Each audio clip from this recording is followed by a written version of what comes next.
Hey everybody, HomeSliceHenry here, and in today's video, we're going to be taking a look at a very unorthodox moveset that helped a trainer climb up to veteran rank and make it to the global leaderboards in the Open Master League. These battles were submitted to the channel by a member of the community, the Mega Junko, so many thanks for the battle submission. Now the moveset is Psycho Cut on Dusk Mane. Typically Dusk Mane runs Shadow Claw, as Shadow Claw is typically going to outperform Dusk Mane. But the advantage to Psycho Cut at high elo is that people are reliant on Dusk Mane having Shadow Claw count, so getting to the moves faster can throw off top trainers and force them into making mistakes. So without further ado, let's hop into the matches and take a look at the team in action. Hopping into the first match, leading Palkia into Reshiram. This is actually a Dragon Breath Reshiram, so it's able to put up a pretty good fight against the Palkia. Palkia is going to get fully farmed down. Reshiram exiting with quite a bit of energy. Opponent is going to pivot out, and they bring in Landorus. And with two Steel types in the back, a Landorus is not what you're hoping to see. Sandsear Storm is going to connect, dealing some pretty significant damage, and now we will see the Iron Head fired in return. The opponent is going to commit the shield, and now the star of the show, Psycho Cut Dusk Mane, hits the field of play. Psycho Cut is going to have almost no fast wound pressure here whatsoever, but what it is going to have is very quick energy generation, able to make it to the Sunsteel Strike and the Dark Pulse faster than it would with Shadow Claw. Able to pick up a knockout. In comes Tapu Bulu. Tapu Bulu can fire off energy, but everything it throws here is going to be resisted. Nature's Madness, that's not going to be a problem. We see an aggressive switch by the opponent back into the Reshiram, going for a Fusion Flare. In comes Dialga to snipe, and this game is over because there is a move banked on the Dusk Mane, and the opponent just has no way of winning. Iron Head is going to inflict massive damage, picking up the knockout, and that's a good game. Hopping into the next match, great lead, Palkia versus Ho-Oh. Opponent is going to save switch out of here and send in Zacian. Now Zacian might not be prepared for a Sunsteel Strike that's on 8 instead of 9. Just going to go straight for it here. Zacian lets it go, saying at worst it's an Iron Head. But that is a little bit of the trickery of this moveset. Again, Shadow Claw is generally going to outperform Psycho Cut, but the surprise factor of Psycho Cut forcing good players into making misplays is part of the advantage that he's looking for. He's able to make another Sunsteel Strike, forcing a shield from the Ho-Oh, and that quick energy generation has this opponent in shambles. Sacred Fire bait is going to be shielded. Opponent now getting to fire off a Brave Bird. Palkia goes from 2 shields to 0 in a split second. In the back is Dialga, and now we have the mirror, but the opponent does still have a shield to hide behind. I love this Iron Head. You just want to get some damage before they can make a potential Roar of Time. Opponent will commit the shield, and they will be forced to fire off a charge attack.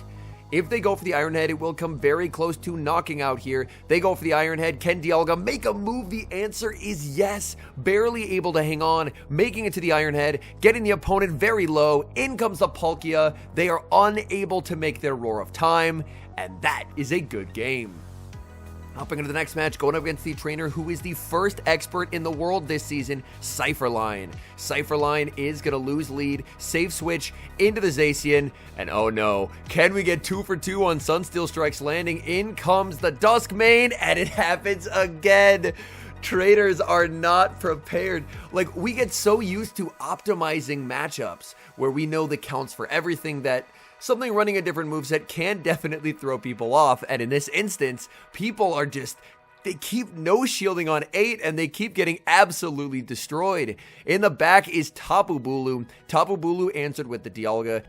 This is unfortunately a losing matchup for Dialga Origin in the 2 shield, as Tapu Bulu just has a very significant pacing advantage, and the Dragon Breaths are double resisted, so if Dialga wants to deal any meaningful damage, it has to land an Iron Head, but it's not going to be able to do so. The switch timer will be up soon, so Junko will have the ability to reset what is now going to be a -2 defense debuff on this Dialga. Dialga is going to look to force the final shield with the Iron Head. Do we see the switch out? No. Now we do. In comes the Dusk Mane. Dusk Mane able to get some valuable damage, and now in comes Palkia.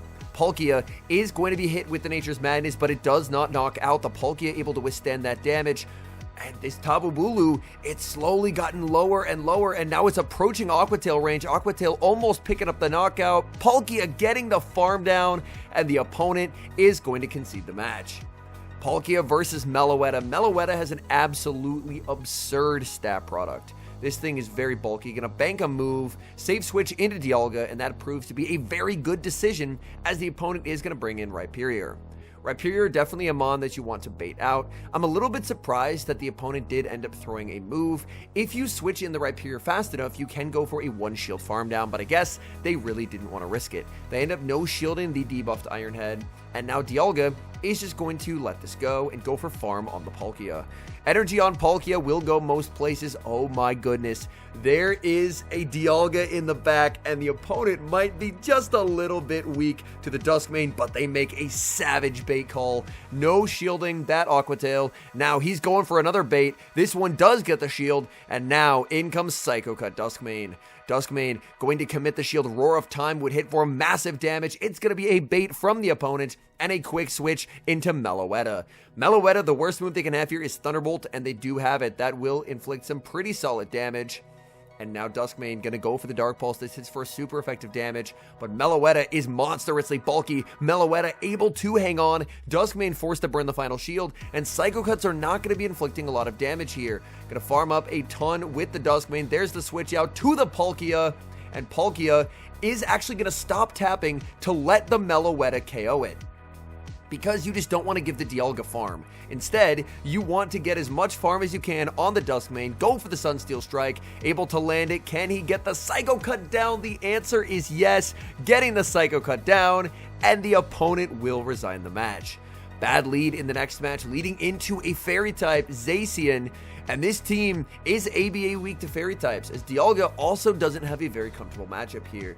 You know, Shield hoping that they are going to be on Play Rough, but that's not a Play Rough, that's a close combat. Massive damage inflicted by the Zacian. Zacian, now 2 stages debuffed, will be more than happy to commit their shield and keep their health at a very high level. Decision time for Dialga, just going to fully sacrifice the Dialga, letting it go. And now you can potentially choose to bring back in the Palkia, because Palkia, since they're -4 defense, should be able to deliver a knockout with an Aqua Tail. Palkia will shield. It is going to be a wild charge from the Zacian. The defense stat cannot get any lower than 4, so even though they were already at -4, a wild charge will not lower their defense any further. Down goes the Zacian. Opponent is going to send out Dialga. Dialga now going to be hit with a Spatial Rend, unless they decide to commit a shield. Spatial Rend is going to be shielded. There's the switch into the Dusk Mane. Opponent in the back has Shadow Rhyperior, but this is where the faster pacing of Psycho Cut is clutch. Able to make it to the Sunsteel Strike. Sunsteel Strike, that's going to be a 1-hit KO. Back in comes Dialga, and Dusk Mane needs to get to 2 moves. Dusk Mane firing off the Dark Pulse. We'll be able to see how much damage this does and whether a second Dark Pulse is needed or the Sunsteel. Looks like it will just be the second Dark Pulse that is required. Dusk Mane committing the final shield on the Ironhead, going for the Dark Pulse, and this should guarantee the win, as Dialga is not healthy enough to withstand that damage, and that is a good game. We move to the next match. Terrible lead Palkia into Tapu Bulu. Immediate save switch to Dialga. Opponent is going to switch out of that matchup, and they're going to bring in Ho-Oh.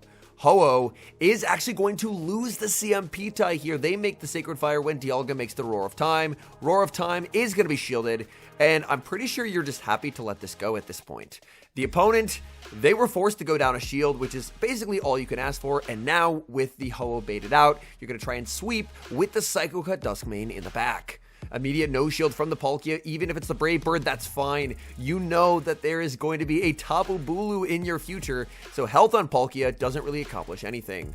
In the back, opponent is going to have Giratina Origin, and this is where Shadow Claw would be a lot better, as Shadow Claw would have that consistent fast move pressure, whereas Psycho Cut is not really doing anything here.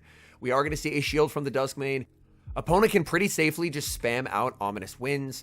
The increased pacing of Psycho Cut is definitely nice, but man, you really miss the super effective Shadow Claws in this moment, as there's just never a hope that this is ever going to be able to get the Psycho Cut farm down. Another Ominous Wind bait from the Giratina, farming up a ton, going for the Sunsteel Strike, maybe hoping that the opponent would try and go for a catch out of this. Sunsteel Strike will pick up the knockout. In comes Tapu Bulu. We do see a switch into the Palkia as they throw energy. They need to go for an undercharge here. They KO. They shouldn't have done that because now the Sunsteel Strike is reached. The opponent, oh no, they found the loose con there. They just needed to undercharge versus the Palkia. Bullet Seed down and the game was won, but a tragic misplay from the opponent means this game will be a win. Bad lead, queuing into the Pokemango, leading into Florges. The safe switch into Dialga is going to bait out Rhyperior. Again, that's a terrific spot to be in. Being able to lure out the Mud Slapper, grabbing a shield, and it looks like the switch-in was a little slow, so the Pokemango is going to fire off the Breaking Swipe. Breaking Swipe is going to set up a very nice farm down here. This energy will put in some serious work against the Palkia, but again, considering there's a Florges in play, you don't really want to invest resources into the Palkia. Palkia going to be hit with another charge attack. We will see a shield as a Rock Wrecker would be devastating here. And now we're going to see an aggressive switch out into the opponent's own Palkia, able to make it to the Spatial Rend.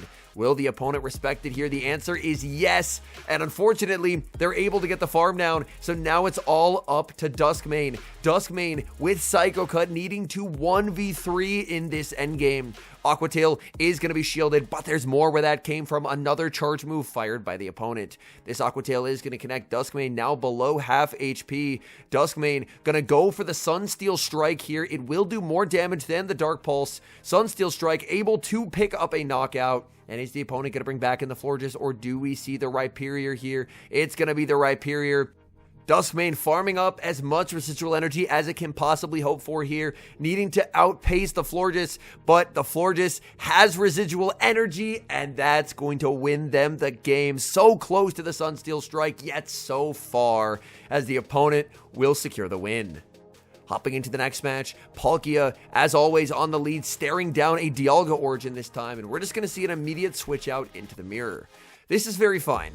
If the opponent stays in, I mean, they are going to be able to make it to the Roar of Time, one Dragon Breath before Junko does, but that's still pretty okay. Able to get the shield call right there, which is very, very nice. Now going to bait with an Iron Head, trying to grab a shield from the opponent. The Iron Head bait is going to be no shielded, but the opponent gets Dragon Breath down. In comes a Veltal, and oh my goodness, are you happy to not see this on the Dusk Mane? Roar of Time is going to be shielded, but a Veltal is going to get a very healthy farm down. In comes Palkia, immediately met with an Oblivion Wing, and there's a Veltal, unless for some reason they end up switching out and giving up Swap, which they do, is going to be a nuisance. In the back, their final Pokemon is revealed to be Zarude. Zarude going to inflict massive damage with Dark Pulse, Psycho Cut, very heavily resisted here. You really have to hope that a Sunsteel Strike can pick up a one-hit knockout. Sunsteel Strike is going to be shielded by the opponent.